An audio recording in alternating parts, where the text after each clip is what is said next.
2024년 여러분 하계 올림픽이 얼마 전에 우리 막을 내렸습니다. 여러분 올림픽 경기에 이렇게 보시면서 특별히 우리 고국인 또 대한민국이 이번에 많은 또 메달을 얻게 되었습니다. 그런데 이번에 개회식에서 여러분 좀 논란이 되었던 그런 개회식 장면이 있었습니다. 바로 레오나르도 다빈치의 작품인 최후의 만찬 아시죠? 네, 그 장면을 패러디한 그러한 공연을 하게 되었는데요. 거기에 이제 보면 드래드 퀸이라고 하는 것은 여장을 의미하는 드래드, 그리고 또 동성애자들이 스스로 칭할 때 쓰는 표현인 퀸이 합쳐진 말입니다. 그래서 드래그 퀸이라고 그러는데 그러한 공연자들이 나와서 이제 파란색 옷을 입은 마치 예수님을 상징하는 그 사람에게 주위에 둘러싸는 그러한 퍼포먼스를 보였어요. 그래서 국제사회와 그리고 또 기독교 교계에서는 올림픽 정신을 훼손했다라고 하면서 많은 비판을 또 가하게 되었습니다. 일부에서는 아마 만약 기독교가 아니라 만약 이슬람교를 향해서 이러한 패러디를 했다면 아마 전쟁이 났을지도 모른다라고 전문가들은 이야기를 했습니다. 여러분 그런데요, 이와 동시에 우리가 살고 있는 미국에서는요, 오늘날 참 더 어이없는 일들이 지금 일어나고 있습니다. 특별히 우리 미국에서 이제 진보적인 그런 캘리포니아 같은 경우는 우리 물론 콜로라도 좀 그렇지만 2023년에 주 정부가요, 이제 동성애 관련 책을 아이들의 교과 과정으로 채택하도록 법을 바꿨습니다. 그래서 동성애를 가르치지 않으면 안 되는 거예요. 이제 성을 가르칠 때 동성애도 같이 가르치도록 그런 법을 내렸고요. 그뿐만 아니라 또 올해에는요, 더 어이없는 일이 발생하게 되었는데 12세 이상의 미성년자 자녀들이라 할지라도 부모의 동의가 없이도 성전환 수술을 스스로 할 수가 있도록 하는 그러한 법을 제정하게 되었습니다. 여러분 그런데 이것이 이제는 우리의 기독교인들의 삶에도 점점 이제 우리를 압박하고 있습니다. 그래서 올 5월에는 UMC라고 하는 바로 United Methodist Church, 즉 미국 연합 감리교회에서 이제 공식적으로 총회에서 성소수자들에 대한 그런 차별을 없애기로 결정을 내리죠. 그래서 이제 동성애를 반대하는 그러한 연합교회 목사님들이 역차별을 또 당하게 되었습니다. 그래서 UMC 내에서 동성애를 반대하는 목사님들이 갑자기 이제 해고를 당하기도 하고요. 여러분 감리교는 이제 감독 제도이기 때문에 보통은 이제 몇 년 하시다가 또 다른 교회로 가기도 하고 이렇게 이제 목사님들이 바뀌는데 그런 통보가 없이 그냥 갑자기 해고를 하는 거예요. 그리고 또 미주 한인 뉴스에도 얼마 전에 나왔습니다만 이제 어떤 한인교회 목사님이 이제 설교를 하다가 갑자기 이제 감독이 들어와서 이 목사님을 강단에서 내쫓습니다. 그리고 갑자기 올라와서 파이어, 바로 해고를 하고 이 교회에 새로운 목사가 올 거라고 그렇게 이야기를 하게 됩니다. 그 이유는 바로 그가 동성애를 인정하지 않는 그런 목사였기 때문입니다. 여러분 바로 이러한 엄청나고 어이없는 일들이 이제는 정말 몇백 년 전이 아니라 그리고 저 멀리에서가 아니라 바로 오늘 우리에게 일어나고 있다라고 하는 것입니다. 그렇기 때문에 여러분 지금 우리가 이렇게 하나님을 자유롭게 찬양하고 또 평안하게 예배드릴 수 있는 것은요, 그저 당연하게 우리에게 주어진 특권이 아니라는 것입니다. 과거 정말 신앙의 선배들의 그러한 순교의 피 그리고 눈물의 기도의 열매라고 하는 것이죠. 바로 오늘 말씀이 그러한 1세기 때 종교의 그러한 박해와 핍박 가운데 있었던 한 교회에 주신 말씀이 되겠습니다. 자, 먼저 오늘 우리 함께 보기 원하는 서머나 교회가 위치했던 그 지역의 배경과 한번 종교적 사항을 한번 우리 사진을 통해서 먼저 한번 보도록 하겠습니다. 자, 저기 보시면 이제 지금 7교회가 있죠. 소아시아의 7교회. 그런데 지금 저 지역은 바로 튀르키예, 과거에 터키라고 하는 나라의 서부 지역입니다. 서부 해안가. 저 지역을 신약 시대에는 소아시아 지역이라 그랬어요. 그래서 소아시아의 7교회에게 주신 바로 말씀이 요한계시록 2장 3장의 칭찬과 책망에 대한 말씀입니다. 그런데요, 우리 다음 그림 한번 보여주세요. 바로 저 교회가 오늘 본문에 등장하는 서머나 교회입니다. 서머나 교회의 그 현장을 또 복원하고 지금까지 저렇게 유지하고 있습니다. 그리고 또 다음 그림 보여주세요. 그런데 이제 이 지역이 오늘날은 이렇게 아름다운 도시예요. 그러니까 이 지역이 지금은 이즈밀이라고 하는 도시입니다. 그래서 터키에서 세 번째로 큰 도시입니다. 그래서 이스탄불 또 앙카라 그 다음이 이즈밀입니다. 아주 아름다운 항구 도시고요. 그리고 관광지입니다. 그래서 많은 사람들이 특별히 이제 또 기독교인들뿐만 아니라 또 일반 사람들도 저곳에 이제 관광을 가고 저도 예전에 한번 갔었는데 우리 또 기회가 된다면 우리 성도님들과 함께 또 갈 수 있는 그런 날이 오기를 기대합니다. 우리 이 바로 서머나 지역은요. 1세기 당시에 바로 약 20만 명의 사람들이 살던 대도시였다는 거예요. 당시에 20만 명은 대단한 큰 메가시티였습니다. 그런데 이 지역은요, 특별히 로마 제국이 이제 점령하고 있을 때 로마 제국에 굉장히 충성하는 그러한 도시 중에 하나였습니다. 그래서 그 신뢰로 AD 195년에 서머나는 로마 도시의 황제 숭배를 위한 신전을 세운 소아시아 지역의 첫 번째 도시가 돼요.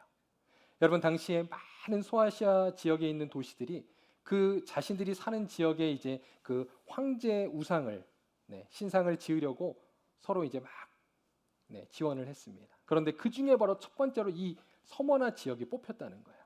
그러니까 여러분 얼마나 이 서머나 지역이 당시에 황제에게도 인정을 받는 그죠? 그러한 이방 도시였는지를 우리가 알 수 있다는 것입니다. 이 지역은 황제의 그러한 우상 신전이 있었고요. 그리고 많은 사람들은 그러한 황제를 따르는 그러한 지역이었습니다. 특별히 이 지역에서 나오는 이제 박물관에 가보면 동전이 있는데요. 그 동전에도 보면 앞면에는 이제 황제의 얼굴이 그려져 있고 뒷면에는 그러한 신전, 우상이 그려져 있는 것을 보게 됩니다. 이것은 서머나가 로마에 대해서 얼마나 충성된 그러한 장소였는지를 우리에게 엿보게 한다는 거예요. 또 이방 문화의 그러한 종교의 집산지였던 서머나에는요. 많은 그러한 외국인들이 살고 있었습니다. 그래서 이곳은 이제 항구 도시이기 때문에 많은 외국인들, 그러한 인터내셔널 도시였는데 특별히 유대인들, 여러분 당시에 유대인들이 예루살렘 그리고 이스라엘에서 이제 종교적 핍박으로 인하여 흩어졌거든요. 디아스포라 됐는데 그들이 바로 이 서머나 지역으로 와서 많이 살았다는 것입니다. 여러분 유대인들은요 과거나 지금이나 얼마나 그들이 사업 수단이 좋은지 몰라요. 그래서 이들이 이 바로 항구 도시에 와서 장사를 하기 시작한 겁니다. 그래서 큰 돈을 벌고 그래서 여기 가보니까요 아고라라고 하는 시장 터가 지금도 남아 있더라고요. 바로 이러한 역사적 그러한 우리가 배경을 알 수가 있다는 것입니다. 그런데 이 유대인들이 하나님을 믿는다고 하면서도 또 한편으로는 바로 로마 정부와 아주 긴밀하게 결탁이 되어 있었어요. 그래서 이제 이 지역 도시를 위해서 또 로마 정부를 위해서 충성하는 사람들이 바로 이 유대인들이었다는 겁니다. 그래서 그들이 벌어들인 많은 돈을 기부하고 또 그러한 신전을 짓는 데 많은 돈을 또 바치기도 했습니다. 여러분 그도 그런 것이요. 이 유대인들은 황제에게만 잘 보일 뿐만 아니라 동시에 바로 그들이 미워하는 기독교인들을 어떻게든지 핍박하고 몰아내고자 바로 이러한 일들을 했다는 겁니다. 그래서 바로 이러한 교회 가운데 순교자들이 많이 발생하게 되는데 그 대표적인 사람이 아까 제가 보여드렸던 그 교회의 바로 첫 번째 감독이었던 서머나의 바로 폴리갑이라고 하는 사람이 순교를 당하게 돼요. 여러분 근데 그 폴리갑은 누구였냐면 바로 사도 요한 아시죠? 사도 요한, 우리 요한복음과 요한계시록을 지은 그 사도 요한의 직속 제자입니다. 그래서 그들을 우리가 속사도라고 그러는데 바로 첫 번째 그 제자였던 폴리갑이 바로 이 교회의 첫 번째 감독이었고 그리고 순교를 당했다라고 하는 것입니다. 자, 이러한 배경을 바탕으로요. 우리가 오늘 한번 본문으로 들어가 보도록 하겠습니다. 8절 한번 보겠습니다. 8절 한번 예수님의 소개 한번 다 같이 읽겠습니다. 시작. 서머나 교회 사자에게 편지하라. 처음이요 마지막이요 죽었다가 살아나신 이가 이르시되 아멘. 자, 여기에 보면 예수님 뭐라고 소개하십니까? 내가 처음이요 나중이라 즉 알파와 오메가라고 지금 자신을 소개하고 있습니다. 이것은 역사의 주인이라는 거예요. 주님이. 또 예수님은 죽었다가 살아나시니라고 소개하고 있습니다. 여러분 이것은 당시의 종교적인 그러한 핍박과 어려움 가운데 있는 서머나교회 성도들에게 여러분 얼마나 큰 위로와 그죠? 그리고 또 그들에게 참 격려가 되었겠습니까? 그래 우리만 이렇게 고난을 당하고 박해를 당하는 것이 아니라 바로 주님께서 그래 죽었다가 살아나셨구나. 바로 그러한 주님의 말씀을 통해서 그들이 격려를 받았다는 것입니다. 그리고 나서 이제 오늘 본문은요, 이 교회에 대한 칭찬과 책망의 말씀이 이어지고 있어요. 여러분 7교회의 내용들을 보면 다 각 교회들이 예수님께서 칭찬의 말씀을 주시고 또 책망의 말씀을 주시는 것을 보게 됩니다. 그런데 여러분 이 교회에 주신 책망의 말씀이 무엇입니까? 여러분 한번 보세요. 놀랍게도 이 교회는 책망을 받지를 않았습니다. 이 서머나 교회와 그리고 나중에 보시는 우리 빌라델피아 교회, 이 두 교회는 책망이 없는 교회였다는 겁니다. 비록 이들을 볼 때 사실 큰 교회는 아니었어요. 그리고 많은 핍박과 이 땅에서 당하는 많은 환난들이 있었지만 그들은 주님 앞에 칭찬받는 교회였다는 사실입니다. 자, 그렇다면요, 이 교회가 도대체 어떻게 해서 이러한 칭찬을 받게 되었는지 우리가 두 가지 한번 묵상해 보도록 하겠습니다. 첫 번째로 서머나 교회는요, 박해를 견디어내는 교회였다는 것입니다. 자, 9절 상반절 제가 다시 한번 읽겠습니다.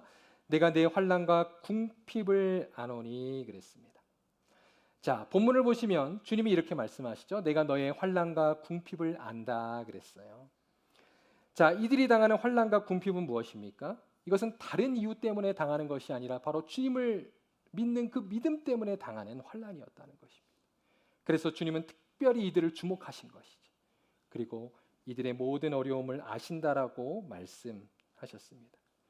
그런데 이들은요, 또 나중 그 이후의 말씀을 보면 복음으로 인하여서 또 비방까지 당하게 됩니다. 여러분 서론에서 제가 잠깐 언급했지만 이 서머나 지역은요, 해안 무역 도시로서 매우 풍요로운 그러한 도시였어요.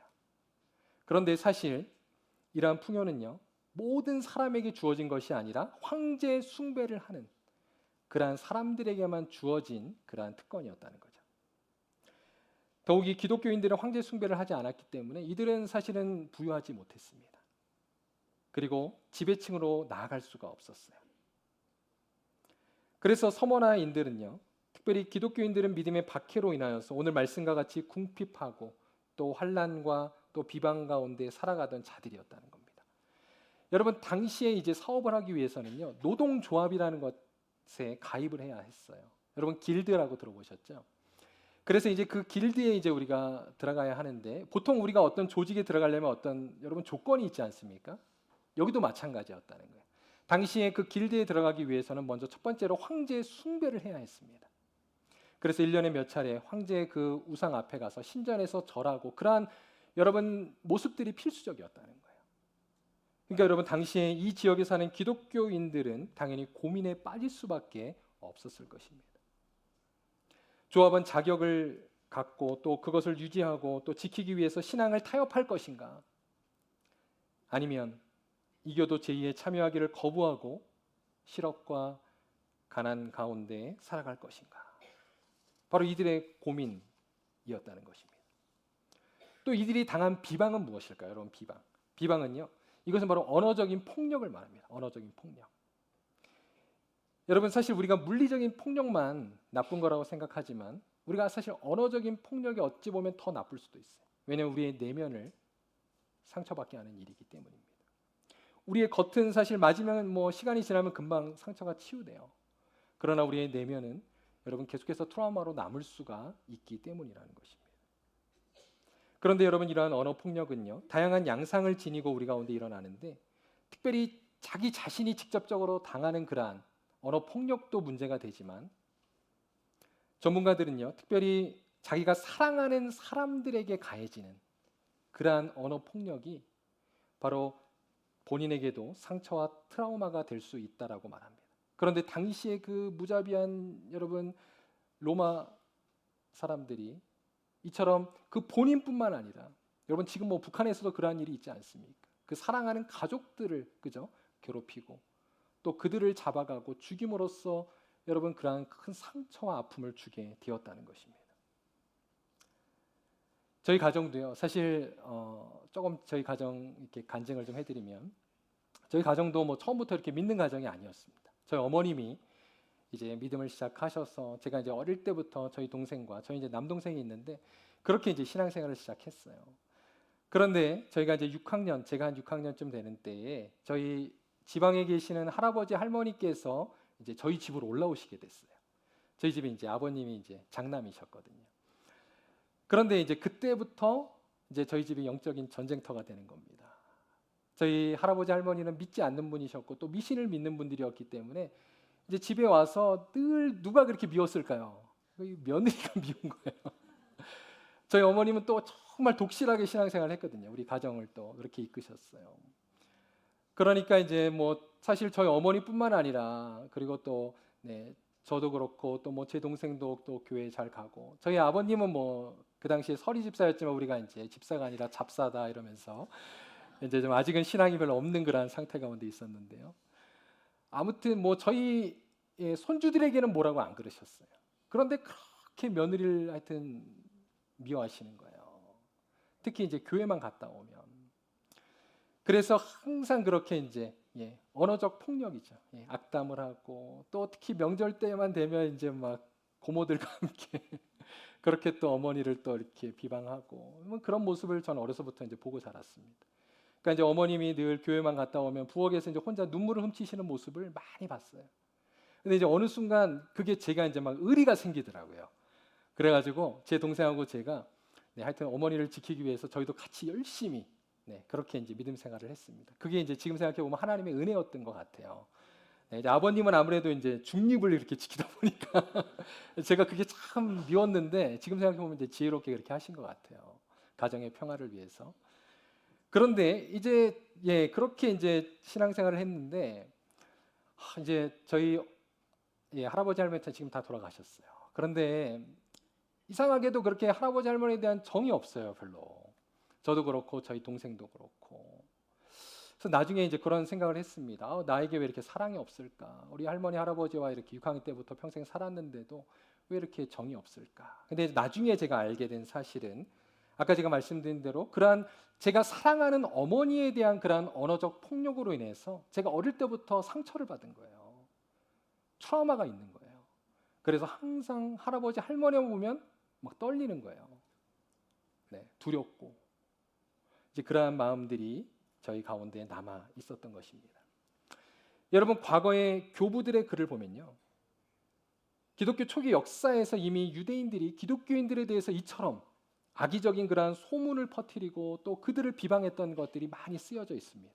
특별히 여러분 AD 60년경에 로마의 황제였던 네로 황제 아시잖아요. 네로 황제가 로마에 이제 대화재를 일으키고 그 원인을 누구에게 넘깁니까? 기독교인들에게 다 떠넘기잖아요.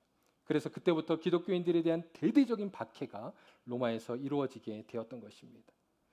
여러분 이러한 것은요 사도 바울도 있었어요. 사도 바울이 선교행을 하다가 그는 시기가 가득한 유대인들에게 많은 비방을 당했습니다. 한번 말씀 하나 보겠습니다. 사도행전 13장 45절. 유대인들이 그 무리를 보고 시기가 가득하여 바울이 말한 것을 반박하고 뭐라고요? 비방하거늘 그랬어요. 여러분 같은 동족인 유대인들에게 바울도 유대인이잖아요. 얼마나 여러분 상처를 받았겠습니까? 그러나 그럼에도 불구하고 복음을 위하여서 바울은 포기하지 않고 항상 선교를 가는 곳마다 여러분 유대인 회당에 먼저 들어갑니다. 그리고 그들에게 끝까지 주의 복음을 전했다라고 하는 것입니다. 바로 이러한 일들이요, 바로 서머나 교회에 있었다는 것이죠. 그러나 당시에 이곳에 살던 기독교인들은요, 온갖 박해와 그러한 비방을 잘 인내하고 견뎌내고 올바른 믿음의 결단과 인내 가운데 살았다라고 하는 것입니다. 이것이 바로 이 교회가 받은 첫 번째 칭찬이었다는 거예요. 자, 여러분 그렇다면요, 이제 우리가 그 다음은 무엇을 기대할 수 있을까요? 무엇을 기대할 수 있을까요? 여러분이 한번 서머나교회 성도들이라고 한번 상상해 보세요. 자, 이제 이 사도 요한을 통해서 이 편지를 받았을 것입니다. 그죠? 그리고 주님 말씀하세요. 너희가 당하는 그 온갖 박해와 그 비방을 내가 안다. 얼마나 좋았을까요? 그리고 나서 그들이 기대했던 것은 그래서요. So what? 이제 주님의 어떠한 보상과 그리고 이제 이 환란이 끝날 거야라고 하는 그러한 메시지를 기대했을지도 몰라요. 그런데 여러분 오늘 보면 10절을 한번 보세요. 10절을 보시면 이런 말씀을 하십니다. 너는 장차 받을 고난을 두려워하지 말라. 그래. 여러분 지금 이게 무슨 말입니까? 내 고난이 이제 시작이라는 거예요. 얼마나 이들이 실망했을까요? 이들에게 이러한 두려움이 있었을 것입니다. 우리 오늘 특별히 직분을 우리 받으신 분들도 계시고요. 우리 직분을 받으신 분들은 대부분 이제 일부 예배를 드리시고 또 지금 봉사를 하기 위해서 나가셨어요. 또 여러분 이 자리에 또 이미 직분을 받으신 분들도 계시고 또 우리 모든 성도로서 우리 교회를 함께 또 섬기시는 우리 모든 성도님들, 여러분 우리가 믿음 생활을 잘하고요, 또 교회를 잘 섬긴다고 해서 오늘 말씀처럼 그것이 이 땅의 축복을 보장해 주지는 않는다는 사실입니다. 여러분 그럼에도 불구하고 주님은 지금 이렇게 묻고 있는 거예요. 그럼에도 불구하고 내가 충성하겠느냐? 여러분 충성하시겠습니까? 바로 그 사실을 주님은 묻고 계신 것이죠. 여러분 우리가 주님께 충성할 수 있는 이유는 무엇입니까? 그것은 우리가 복을 받기 위해서가 아닙니다. 이미 주님이 주신 그 복 때문에 우리가 주님을 충성하는 줄로 믿습니다. 여러분 우리가요 세상의 복과는 상대할 수도 없는 그러한 하늘 복을 받았잖아요. 우리는 바로 죄와 허물로 죽었지만 그리스도 안에서 우리를 택하사 주님은 우리를 구원해 주셨습니다. 믿으십니까? 그뿐만 아니라 여러분 우리를 정말 부족하고 연약한 자를 직분자로 세우셔서 이렇게 교회의 사명을 감당하게 하신 거예요. 바로 이러한 은혜로 인하여서 우리는 주님 앞에 감사하고 또 섬길 수가 있다는 것입니다. 여러분 특별히 이러한 순서를 여러분 혼동하지 마시기를 바랍니다. 여러분 안 그러면요 우리가 이제 교회 생활을 열심히 하고 믿음 생활을 열심히 하다가 어떠한 보상이 없고 또 대가가 없잖아요. 그러면 시험에 들 수 있다는 거예요. 그러나 여러분 주님이 다 아시고 다 보고 계신 줄로 믿습니다. 그러므로 여러분 우리의 모든 섬김의 근원을 주님께 두시기를 바랍니다. 그 다음 두 번째입니다. 이들이 칭찬받은 이유는 무엇이었을까요? 서머나 교회는 영적으로 부요한 자들이었다는 거예요. 자 오늘 9절의 내용을 계속해서 보시면 이렇게 말씀하죠. 실상은 부요한 자니라 그랬습니다.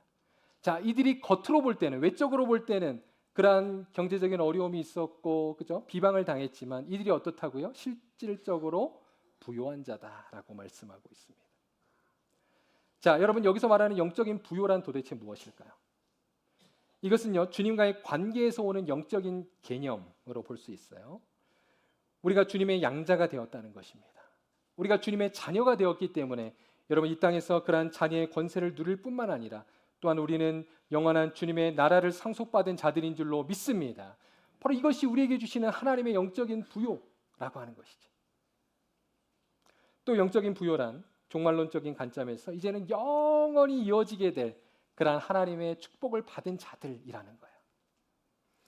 여러분 서문학교의 성도들은 제가 좀 전에 말씀드린 대로 이 땅에서는 가난하고 궁핍했지만 그들은요 정말 하나님 나라에서는 보화를 쌓는 그러한 자들이었습니다.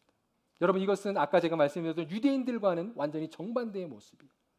유대인들은 겉으로 볼 때는 하나님을 사랑하고 누구보다도 하나님을 잘 믿는 자들 같았지만 그들은 하나님께서 내가 그들을 모른다라고 말씀하셨습니다.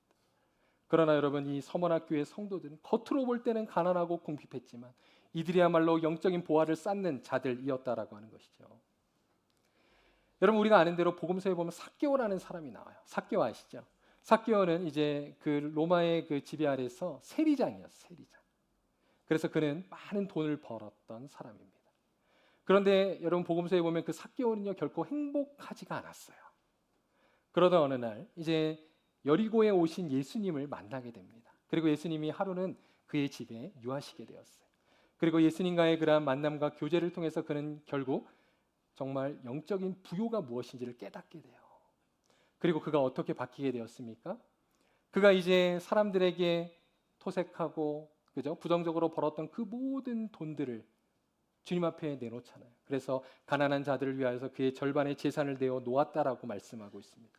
여러분 이처럼 영적인 부요를 깨닫는 자들은 바로 이 땅의 삶이 구별되고 그리고 세상의 소유와 그다음 여러분 세상의 그러한 물질에 대한 관점도 달라지게 된다는 것입니다.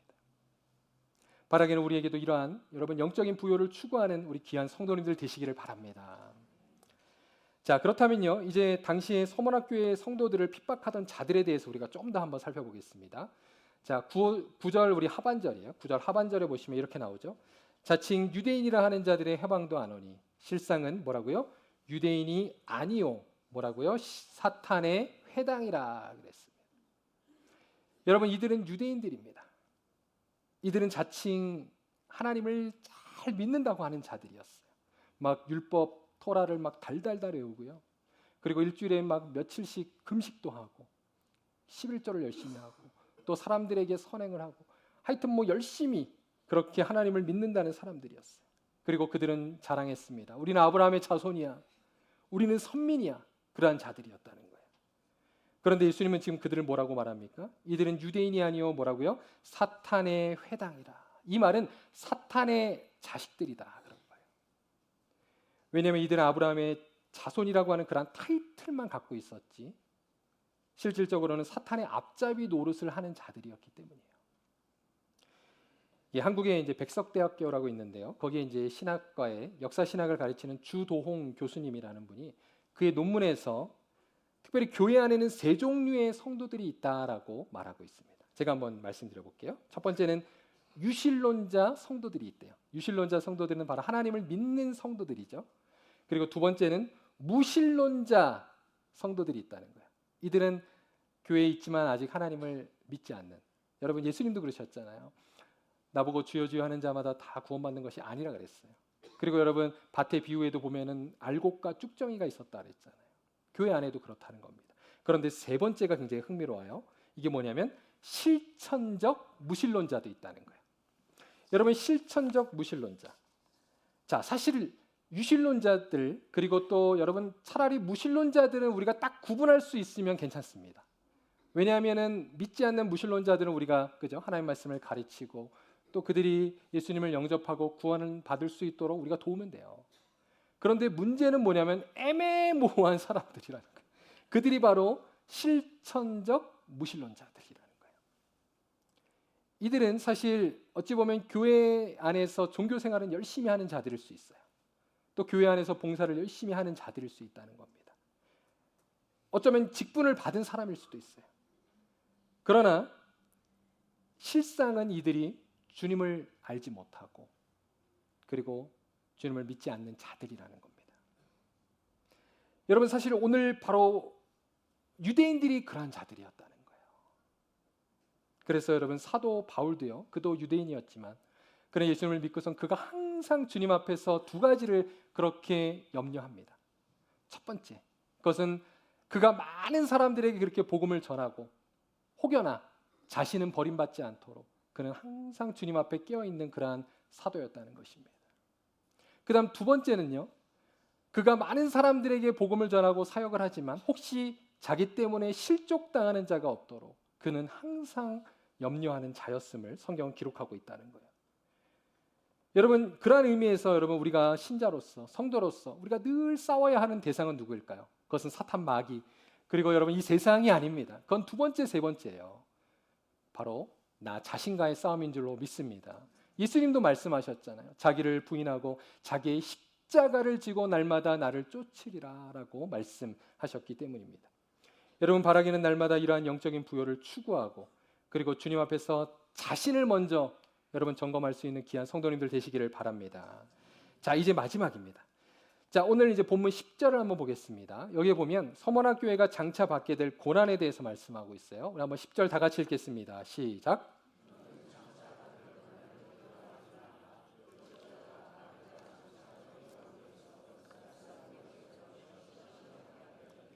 너희가 10일 동안 환난을 받으리라. 아멘.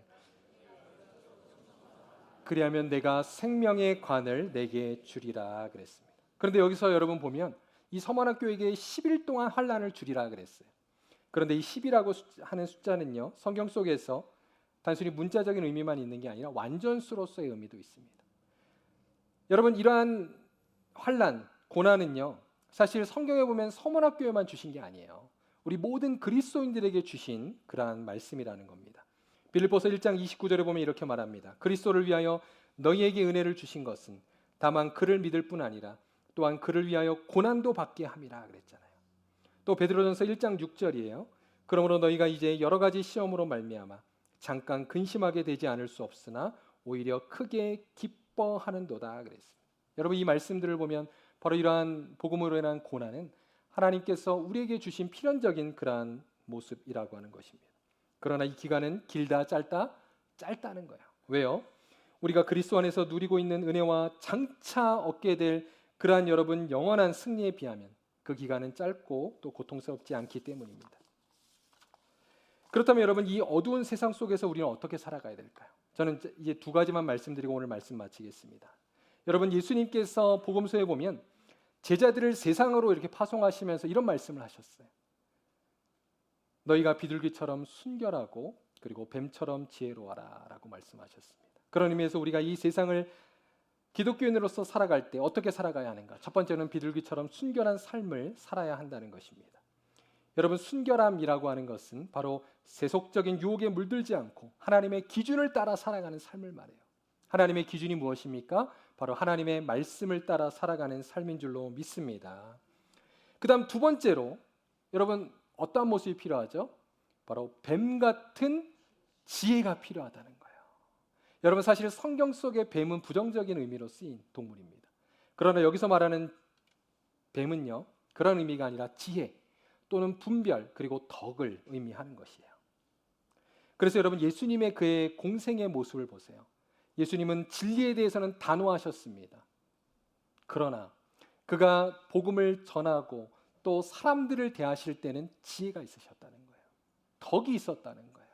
여러분, 우리가 세상에서도 그렇게 살아가야 될 줄로 믿습니다.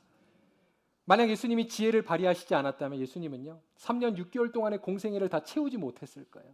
왜냐하면 처음부터 막 사람들이 예수님을 죽이려고 했거든요.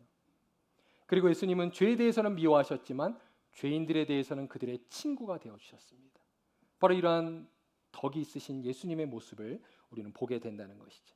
자, 베드로후서 1장 5절입니다. 다 같이 한번 읽겠습니다. 시작. 그러므로 너희가 더욱 힘써 너희 믿음의 덕의 지식을. 여러분 믿으십니까? 우리에게 믿음만이 중요한 게 아니라 믿음의 덕, 믿음의 지식도 중요한 줄로 믿습니다. 그러면서 이제 오늘 마지막 말씀의 10절 하반절 내가 죽도록 충성하라 하면서 오늘 말씀이 마무리되고 있습니다. 그런데요, 여러분, 죽도록 충성하라 조금 우리에게 무시무시하게 들립니다. 그런데 여러분, 이것을 원어로 보면요 이런 뜻이에요. 끝까지 신뢰하라, 이런 뜻이에요. 여러분, 오늘 특별히 직분을 받으시는 우리 성도님들 그리고 또 우리 모든 성도님들, 정말 주님께서 주신 그러한 사명을 끝까지 신실하게 감당하시는 저 여러분 되실 수 있기를 바랍니다. 서머나교회 초대 감독이었던 여러분, 아까 제가 처음에 말씀드렸던 폴리캅, 그는 이제 마지막에 순교를 당해요. 그런데 그가 순교를 당하는 자리에서 한 로마의 병사가 그를 유혹합니다. 이봐 나만 듣게, 지금 한번 로마의 황제는 주시다라고 고백해봐. 그러면 내가 너를 풀려줄게. 그렇게 유혹을 해요. 그때 폴리캅이 이러한 유명한 대답을 하고 그는 당당히 순교를 당합니다. 그의 고백이 이것이었습니다. 나는 86년 동안 그분을 섬겨왔는데 그분은 한 번도 나를 부당하게 대우하신 적이 없습니다.